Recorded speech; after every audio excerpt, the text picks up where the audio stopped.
De Grote Tech Show wordt mede mogelijk gemaakt door Orange Cyberdefense. Van strategie tot uitvoer, jouw cybersecurity in vertrouwde handen.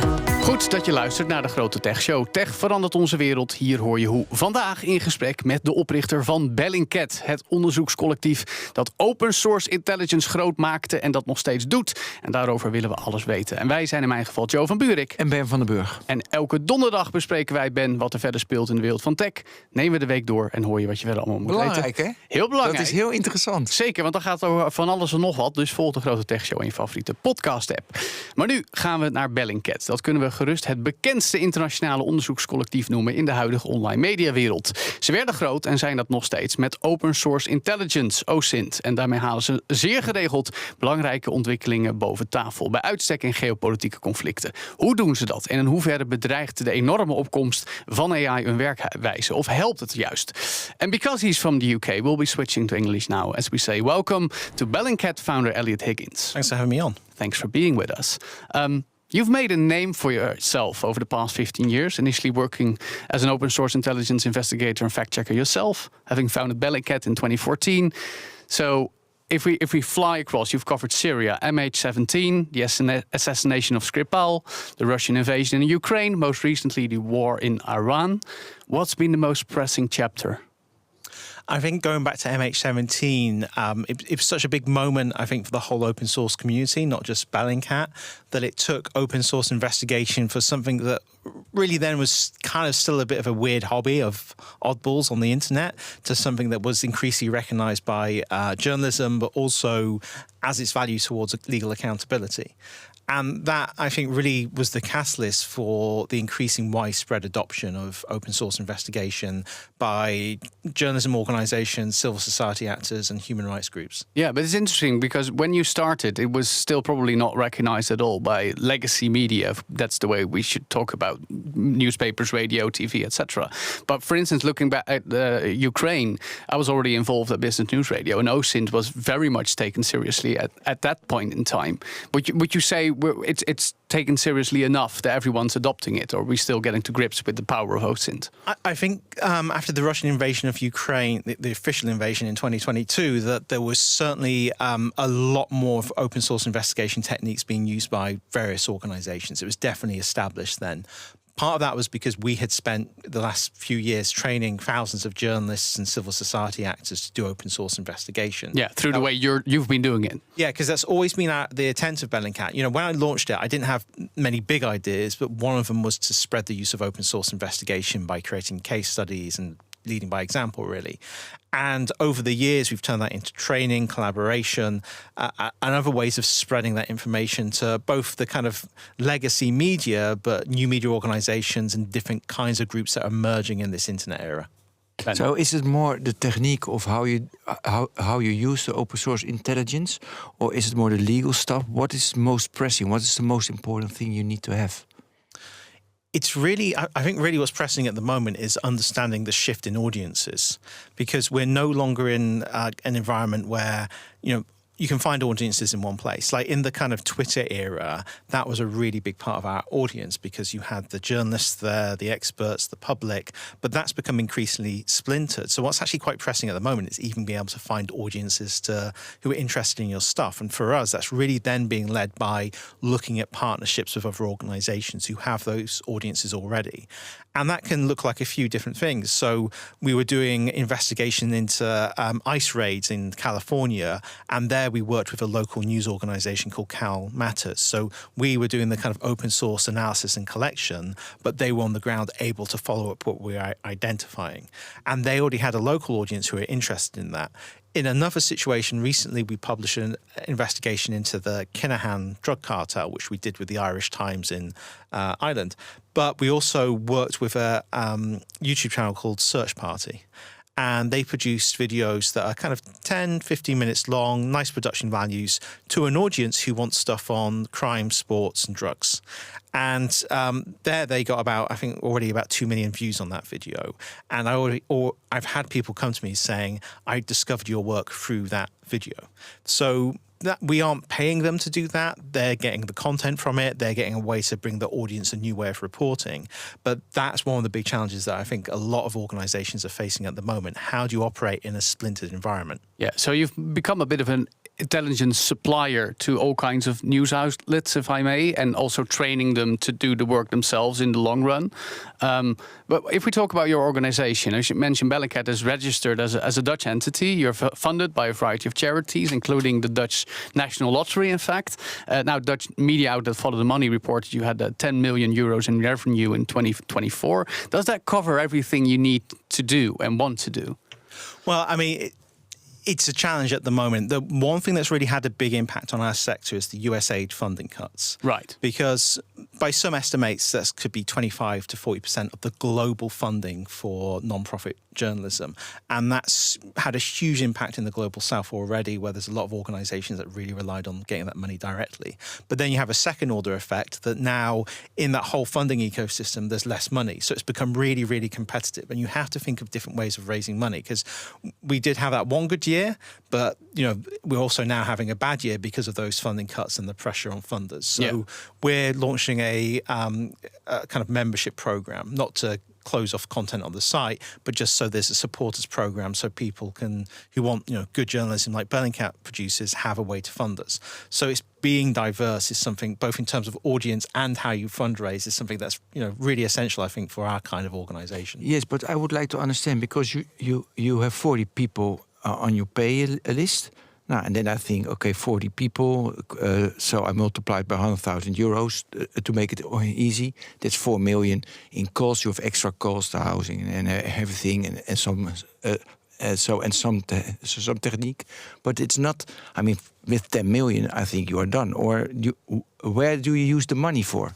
Well, any money we budget each year a certain amount. Yeah. We're very careful about our money. Any money we make in excess, we kind of put away for a rainy day, because we've been sued in the past. There's funding issues Legal as well. stuff also, of course. Yeah, so we always have to have a protection against all these things that could turn up. I mean, if you look at what's happening in the US at the moment, I mean, we're already being targeted in the US by people at the State Department. Yeah. And you've seen plenty of organizations who now have these court cases that are unfair and won't succeed, but it still costs you a huge sum of money to fight those. I mean, myself, I was sued by Yevgeny Prigozhin, the head of Wagner, because I shared some links on Twitter that were about Wagner and his connections to them, not even Bellingcat stories. And he could sue me in the UK, despite that case really having no chance of winning. But had that case have been gone through the entire process, it probably would have cost us, at least $1 million to fight. Sure. So you always have to have that money in the background, because there are people who are going to go after you. Yeah, so that's still the legal protection, if you will. What about your personal and physical protection? Where do you stay? In the UK, in the Netherlands? Is that the only places you're going these days? I try to limit my travel to certain countries. Like, we know Austria's got a bad security situation. Right. There's always been kind of risks associated with this work, even very early on. Probably after we published our pieces on MH17 is when Russia really started to react to what we were doing. It was very much, who are these amateurs? They don't know what they're talking about. But that became something that was harder and harder to kind of sustain, I think, in their narratives. And then it shifted to, Bellingcat's working for, British intelligence, American intelligence, whoever they had on their mind at the time. Yeah. But then there was also cyber attacks on our systems. We were targeted by the same phishing campaign that targeted the Podesta email leak, for example. We were part of that group. It was, I think, 1,000 people targeted. And then later a Proton Mail one that was more targeted. We've had people hack our websites before, which was restored easily, fortunately. We had a case where there were 6 Bulgarians working as spies on behalf of someone working on behalf of the Russian government, and they were jailed, I think, last year for that spying. So there's legitimate threats against us, but it's really about balancing. We have a security officer. We're very, very aware of those threats. I think within the kind of investigative journalism community, there's a lot of communication about what those threats can look like and, how you respond to those. Organizations like the Organized Crime and Corruption Reporting Project, the OCCRP, also, they train other journalists how to, look after themselves at events. So I think because we're quite a tight-knit community, I would say, as well, which is nice. So we kind of look after each other to an extent. Yeah, because you've got 40 people working across the world. I'm assuming working full-time plus. In addition, 27,000 people connected to you through a Discord server. It's actually 42,000. 42,000. Numbers keep going up. So 2 questions about how do you make that all work? And also, why do you, I would say, overly rely on Discord, maybe, given it's a commercial communication platform, an American company, maybe even seeking an IPO in the near future? Well, yeah, this is one of the challenges we have. I mean, you could set up a forum like in the old days. Yeah, well, this is something we've been discussing. Can we move people off Discord? But then you're adding like another barrier for entry for people to get involved. But on the other side of that as well, it feels like every company now in America is being turned to some evil cause or something like that. It's being brought by Peter Thiel or something like that. So it's like the same our use of Slack as well. We're thinking, should we move off Slack? Yeah. We use like Google products, and they're like, for our storage, we've made sure that storage is in the European Union and not physically placed in the US. Sure, you've not switched to Nextcloud just yet, we should say. Not yet, but I mean, it's something we have serious discussions about. But in terms of the Discord community, what I really like about that community is we moderate it very, very carefully. It's not a place for arguments and speculation. Yeah. So if that starts emerging, and it does around certain topics, we nip that in the bud very quickly. So we kind of instill the values that what we're looking for is a discussion and examination of evidence. And then you can have your opinions on that on X or wherever you want to go and express those opinions. But it also gives people a space to come to. And the whole thing with Bellingcat is because we've always kind of shown our work in done guides and case studies, people pick up stuff from us. There might be someone who's really interested in marine traffic and they know everything about marine traffic. And they may work with someone else who's kind of got another interest that overlaps, and in a particular context is really useful for an investigation. And that has happened in the past. And we draw them into our kind of editorial process, and we always make sure they've got bylines and they get the correct credit. So it creates a space where people can come together and investigate things they're interested in, rather than what Bellingcat thinks is interesting. Right. Yeah, for me it's really interesting because with Discord of using Google, so when the entry of barrier, the entrance of barrier that you transform them from Discord to another platform. So when you're gonna switch, because there are a lot of influencers they are dependent on, for example, Instagram. But yeah, it's Instagram, and they can do what they want with you because the network effect is too big. And it's the same with Discord. So when are you going? When you are going to change? What are the criteria for that? Well, this is a difficult thing. I think when you're moving people from one platform to another, you need a kind of moment to make that happen. Yeah. If you just say, "Hi guys, the platform's over here now," you won't get people moving over. If it's like in an environment where people want to engage with something, then that gives you an opportunity for people to say, "Okay, we're going to this new platform now." But you also need them to have a reason to go to those platforms. One of the reasons we were discussing Discord was because there was this requirement they were floating for people to use identification documents, and a lot of people on our server are uncomfortable with that because obviously there's a lot of sensitive stuff going on there, even for certain state actors especially. So we were kind of discussing then, is this the moment to do that? And they didn't quite implement it. And it's complex as well, because you don't want to lose 42,000 people. Yeah. If 100 people move over, then you've got a problem. And it's not just having a big number. It's just that community's already there. They're communicating with each other. They know each other. So it makes it very difficult indeed. But I think there's more and more pressure. I mean, 2 years ago, it's a very different situation. Of course. Yeah. Yes. Now, we don't know what this data could be used for. What requests could be put in by the State Department of Justice about, like, are our Slack conversations going to be part of a court case? Yeah, certainly. But I do feel your pain. I mean, you're a gamer, I'm a gamer. Discord's known to be a gamer's communication platform, most notably. At the same time, you've also gone on record as saying that your affinity for this started out on message boards and forums, meeting people who define online culture, if you will. I know all about it. But if you look that back into OSINT, you could also consider the whole thing you're doing to be the most serious game in the world you can play with like-minded friends. Yeah, is that a fair thing to say? I've had that described to me before. Yeah. Well, please elaborate. How does that go for you? Well, I mean, I kind of get that. I mean, I've been playing computer games since I was a little kid, and it's probably done a lot to my brain because of that as well. Same here. Ben's not the same. No.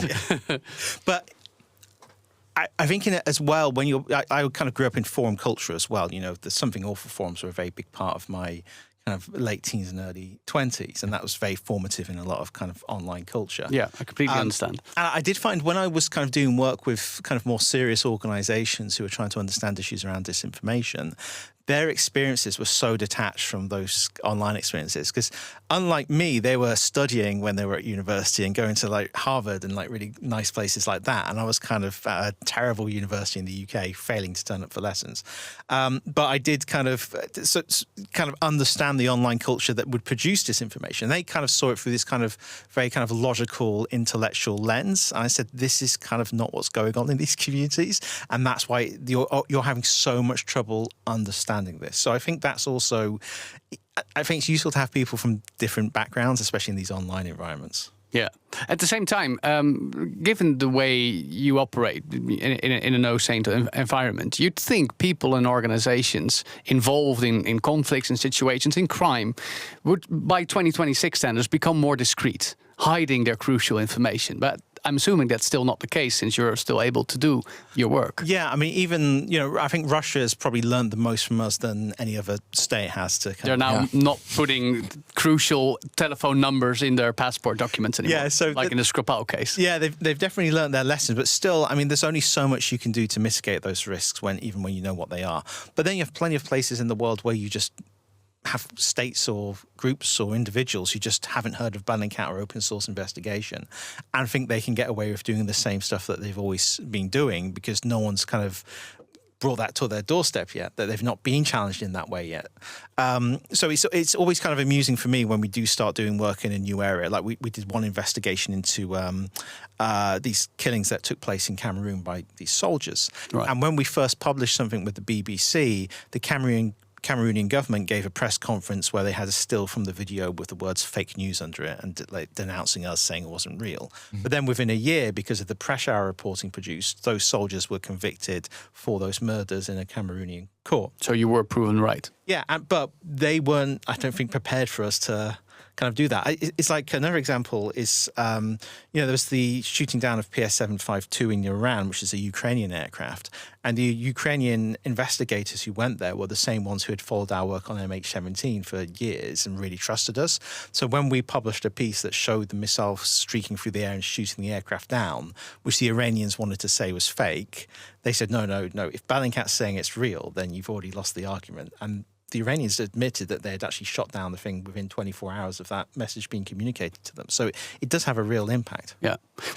So are there coming extra things because now they know it, they know how you work, and then so do you have extra? So that's new for everyone.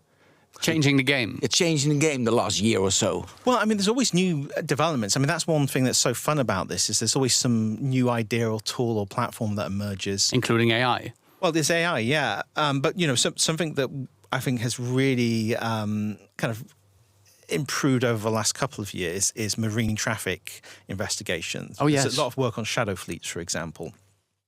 One of the things our Discord community did is they investigated an oil spill off the coast of Trinidad and Tobago as a community, using those same techniques we'd kind of been using, like using marine traffic to track data, look for when people are turning off transponders. We could then get satellite imagery of the same area. So when those transponders went off, we could still track the ships visually.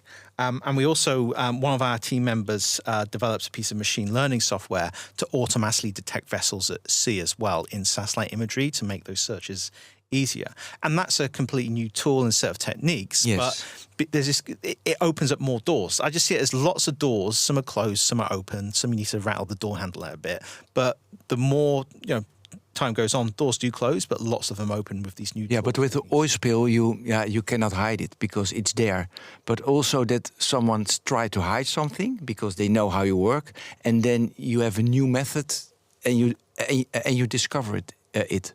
Yeah, this is the thing. I mean, all the way through the work, even when I started blogging, we were figuring out these techniques as we went, like geolocation. I don't know who made up the word geolocation in reference to our work, but it's because we were doing something we didn't have a word for.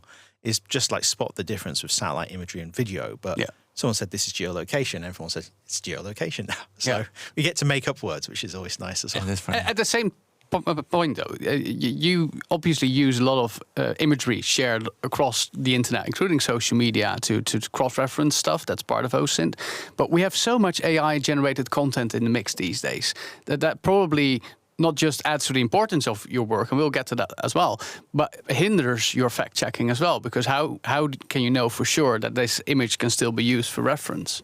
Yeah, so for instance, it's always been a challenge because you've had the risk of photoshopped, misattributed imagery, so on and so forth. Yeah. So there's already techniques in place. The one thing I do worry about is I'm seeing some AIs that can handle kind of camera movements within a space and can be trained off over imagery. So if you have street view imagery, you train an AI, quite straightforward, to say recreate this scene, and then you can start moving a camera about in it, because we're looking often for that kind of street view reference imagery. That could be something that becomes a risk. But then you're still dealing with other information, like, what is there people on the ground reporting this? Is there local news in the area? So on and so forth. So there's other sources you need to check. But, with anything, you always need to double check the images you're seeing, because there's other ways to fake them, not just AI. Yeah, but for instance, you are able to recognize certain AI-generated content to point it out as a fake. And most notable case in the Netherlands, in fact, there's a story published by The Telegraph last month about evacuation flights. I can see you laughing already, with seats selling for up to $2,000, and you pointed that out as a fake story. What's been key in spotlighting something like that? I mean, sometimes it's just looking at an image, because we've looked at vast amounts of AI images between us. Yeah. And there's just kind of almost subconscious tells you can start seeing that makes you think there's something up about this image. Like, I think in that one, it was the view of the buildings in the background just didn't seem to be the earring. Right. Well, was that you or your team's first impression, or did that take in-depth research? I think you get, I wouldn't say a vibe, but you recognize AI images. Still do. They still have a bit of an energy about them, if you know what I mean. Yeah. And then you start looking at the details and then you start, like the earring and the clove merging into stuff. And then you look at the background imagery and you think, okay, can we find something that matches it? And then you realize there's like no building would give that kind of angle on that view. So all those little things start mounting up, and then you can say this is not a true image. Yeah. But it is getting harder and harder. And we've seen over the last 2 or 3 years how quickly that quality has changed. I remember I did a thread, I think it was 3 years ago, when I think it was Midjourney 3 came out. And I thought it would be amusing. It was at the time there were claims Donald Trump was being arrested. So I said, whilst you're making... Yeah, with the handcuffs. Yeah. And image, I turned it into it was really for me to test out the capabilities of Midjourney 3. And this was before everyone was freaking out about these fake images.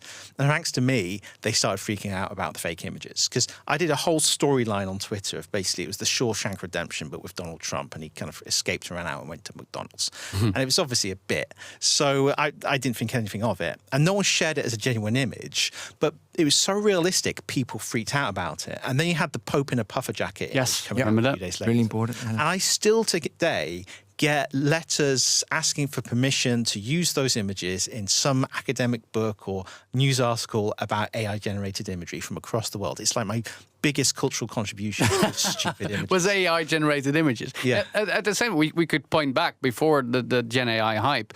I mean, looking at everything that's had an impact on what you're doing. I mean, you've also stated in some publications, we could point back at the Iraq war, at COVID times, at Trump's rhetoric over the past 10 years.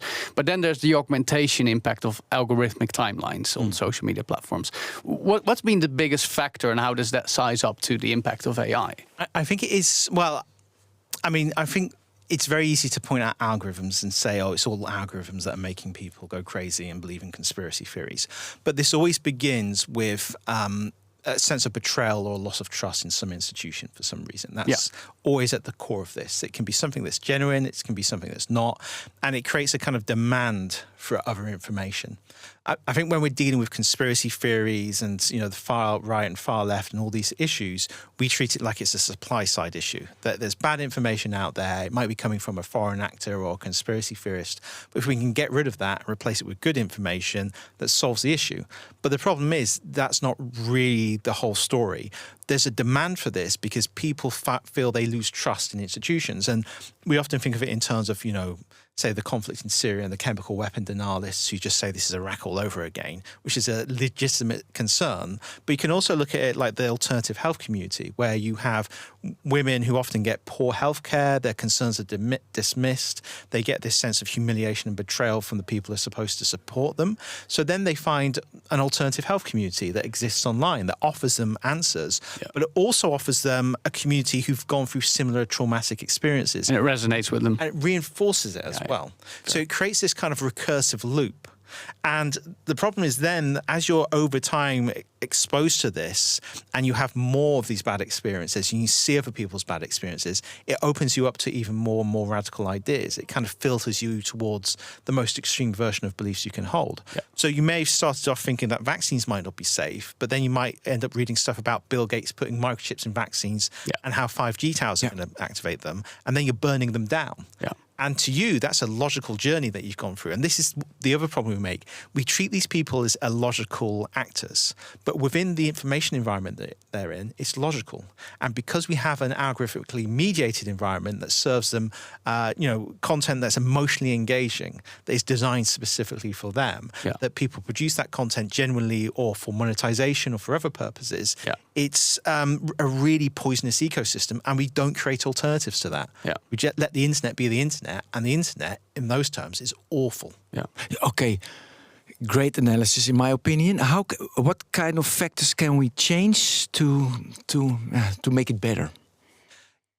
Realistically. Yeah, realistically. I mean, we do a lot of this kind of work practically. It is about saying, okay, how do we create these alternative spaces for people to go to ultimately? Right. And what are the values of those spaces as well?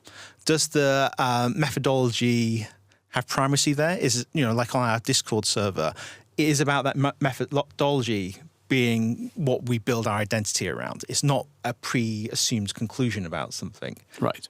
So there's kind of values associated with that. I think as well, education has to be a really big part of this, not just in terms of here's how you do fact check a headline or do a source investigation, but how do we instill critical thinking skills about this information environment? Yeah. We don't live in the kind of top-down, elite-controlled system that we used to live in, where the public were merely recipients of information. The public are now not only the distributors and creators of information, they're the infrastructure itself. Right. There's almost like a merging between the kind of social media platforms and the public itself. Yeah. So we need to really think about education on those terms as well. And that's not to turn everyone into a news influencer, but educate them around, okay, this is actually what the internet does to you. Yeah. And you can see the impact of that, anecdotally. I mean, my daughter's 14 and she's very much in her generation, kind of flooded with social media. You have to have a smartphone. It's part of your social group. But my son, who's 11 years old, those kids don't get smartphones. They're not allowed so much on social media because their parents are more aware of that. So education does work with parents. They have to have that responsibility and understanding of the damage. Yeah. But we also need to work through schools to build knowledge within students, also within teachers, because they're on the front lines of this. They're the ones who are seeing this information. But would that then mostly equate to what we call media wisdom in the Netherlands? But because I've also seen a recent publication co-written by you that we should encourage everyone in society to be verifying information all the time to a certain extent.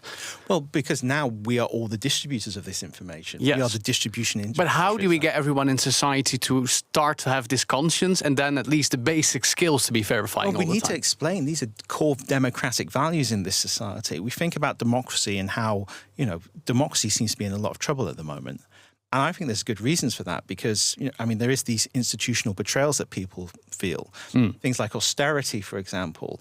And there's certainly, I think, a social contract that is based around meritocracy, that we're told that if we work hard, the government is going to create you opportunities through education, through jobs, for you that to work. But in reality, you've got people working 3 jobs just to make ends meet. Yeah. And that is a kind of social contract that's been kind of broken at scale. So people are now looking for alternatives. And what groups offer that are authoritarian, populist and conspiratorial in nature is a sense of belonging, empowerment, certainty.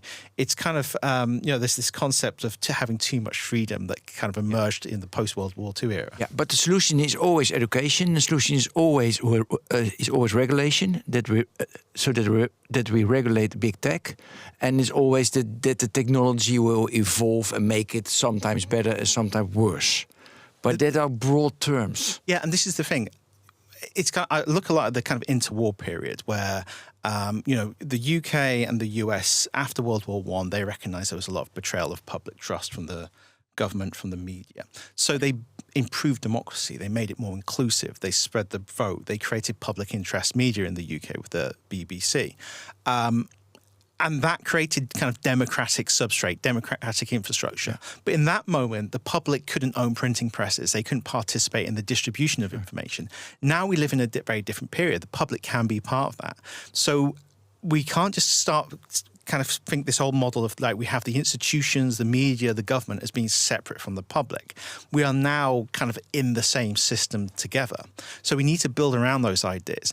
I'm not saying that everyone should become an open source investigator. I mean, obviously people have other things to do, but we can kind of create those opportunities, that we create communities where this happens. So, we talk about the Discord server, that's an online space, but we are also working with universities to create open source investigation training material and create investigative hubs there. And the goal there is for the students to investigate things that interest them, and in the long term connect them to local media, communities and civil society actors to create kind of support for investigations in those communities and build those communities and those bonds that for me are so important in this era. We need those real world bonds, those real world communities, because the spaces that exist online for those communities are generally quite unhealthy for democracy. So we need to kind of take this as an opportunity to kind of build these spaces, build these communities. And it is possible. Doing it at scale may be a challenge. I mean, there's only one Bellingcat, and, you might make, 10 million a year, as he said, or whatever it may be, but, it's still, against tech billionaires who've got their thumb on the scale for all these different platforms. How do you create alternatives to that, but also recognize that this is, these platforms are where people don't just get information, but they do e-commerce, and their lives are so intertwined with it. They keep in contact with their friends and family. We need to create alternatives to that not necessarily replace those, but at least give a healthier space for people to express those feelings, those ideas, and participate. Yeah, but what I am hearing you say is that the solution lies in a bottom-up approach across the board and getting everyone, especially the younger generations, awareness raised and getting them, to recognize any sort of content, speak out about it. That will take time. Are you hopeful we will see an improvement in the situation across the board? Do you see an improvement? That's the first question. Well, to an extent, but it is still being outpaced by kind of the worst side of things. It's like, the younger generation at my kids' school are less on smartphones, but there's still damage that's already being done. Yeah. I think when we talk about solutions that are like, algorithmic transparency, I think that's... okay, great. The algorithm is still there and it's still messing up people's minds. Yeah, so ineffective. And honestly, I don't think that many people would opt out of algorithms day to day. Now, if you're a specialist and you're doing research, sure, but if you're just somebody who wants to scroll through and see stuff you like, no. Well, though I should add, in the Netherlands, thanks to Bits of Freedom, we now do have the choice, if you're on Instagram, to just have your following feed. And if that would have a precedent effect, and in the next couple of years, at least in Europe, for instance, you see that everywhere. We're starting to get there, I would argue. I think that's really important. And it's kind of like, we need to understand what the actual impact of this is like. It's like people are talking about the social media ban for 16-year-olds in Australia, how that doesn't really work. But that's something that may work in 5 or 6 years' time when you get the younger kids who aren't being given smartphones straight away. Yeah. Like in the UK, some people are proposing that we have a kind of... there used to be these National Health Service glasses that kids used to get. They were cheap, but widely available. What about a kind of a national dumb phone that kids get when they're like 12 or 13? Sure. It's just like one of those old Nokias, Give that out to everyone. Give them a little bit of credit so they don't need to have these smartphones to keep in contact with their mum and dad, because that's the excuse. It's like, I can't get in touch with my kid, which is, I managed to survive when I was young. We all did in the day. It's a different world. But I think, there's another proposal, but we need to do this. We tend to talk about this stuff a lot. I was at an event recently and there were various policymaker types there, and people were talking about what civil society are doing, and he says, it's really great you're doing all this, but there's just not enough of it. No. And there needs to be more of it. And everyone was kind of like, well, how's there going to be more of it if no one's supporting the more of it? Because at the moment, what is getting support are, tech billionaires throw money into right-wing organizations that are wrecking everything around us, because what they want is this kind of version of the world where they're kind of tech overlords. And they kind of use Curtis Yarvin, for example. People call him like an intellectual leader. He's more of an intellectual excuse. They want to do this stuff, so they found some cod philosopher to justify the reasons for doing it. If you look at, what they're proposing, it's a form of kind of techno-feudal capitalism, which would be a nightmare for us all to live in. So where's the pushback against that? Where's the kind of deeper thinking about why our democracies are failing? And it's not because there's lots of disinformation and we're being tricked into believing false stuff. It's because people feel that their institutions have betrayed them, that when they look for an alternative space to find those, they only find those spaces on the internet that generally are populist and conspiratorial in nature, and then that drives these political parties. And the algorithms feed us stuff that enrage us, that engages us, and around topics like immigration, for example, those are the most salient because two sides are really angry with each other, so the internet loves it. We have to build it from the ground up, I understand, but I also believe a little bit in leadership in our government, and our government is aware that we need to do something. And I like your example of they started the BBC, so you really put money, you start the BBC public, and we have also a BBC like in the Netherlands, of course. So so you have to put more efforts also in that. So our government has to make a decision to put more efforts in the public to enhance the democracy. To restore trust. I think especially that includes local media and public interest media. So there should be more subsidization of local media. I really think so. I think local media plays a much, much bigger role in democratic coherence than it's giving credit for. I think we certainly noticed this in the UK as that's kind of gone away, that we would have journalists who knew their local communities, would find stories there, understood what was important. I think the other side of this is, though, which is really important, is that we can teach people that this is how democracy should work and that you can be part of this. But if the institutions are unresponsive to that, if they ignore it or they just give us kind of empty promises, then that will drive the same cynicism that have led us to this point. So this isn't just about what the responsibility of the public to do better on the internet. It's about the responsibility of the institutions to actually be functional institutions and not giving a kind of performance of democracy, which tends to be the state we live in at the moment. But you are hopeful that the wheels are turning to get there, or is there a lot more momentum there? I would call myself a cynical optimist. Cynical optimist. Okay, but if I can close off, then I would ask you: is there any specific role, as it started out for you, for video game culture? Given we both grew up in online communities, the way we interact, we see the world. Could we harness that way of storytelling and cultural energy, if you will, to also improve the world, to defeat the final bosses and restore happiness to the public? Well, I mean, there's, certainly I would say a lot of the people I work with are from that same kind of culture. I think, very online is, a big part of it. It's probably ADHD related more than anything else. Well, we can all sympathize, including Ben. I think that's a big driver for our work. But, I mean, the OCCRP, they're going to be producing games around kind of investigation. I mean, we have at Bellingcat our Bellingcat challenges pages so people can get involved. But I think there's a way to bring this to different audiences that can be exciting and engaging. And there is this kind of rise of the detective game like Obra Dinn and the Golden Idol series and stuff like that, there's take up for that kind of stuff. Looking at like the Root Trees game as well, where you're literally on a pin board doing open source research to pin stuff together. This kind of entertainment already exists and it's a popular format as well. Well, we can always hope that video games are part of the solution to a better democratic world. Thank you for this conversation, Bellingcat founder Eliot Higgins. Tot zover voor nu. Luister de Grote Tech Show juist ook als podcast via de app die jij gebruikt voor je podcast. En vanaf elke donderdag hoor je daar ook de analyses van Ben en mij over wat er verder speelt in de wereld van tech. Tot de volgende Grote Tech Show.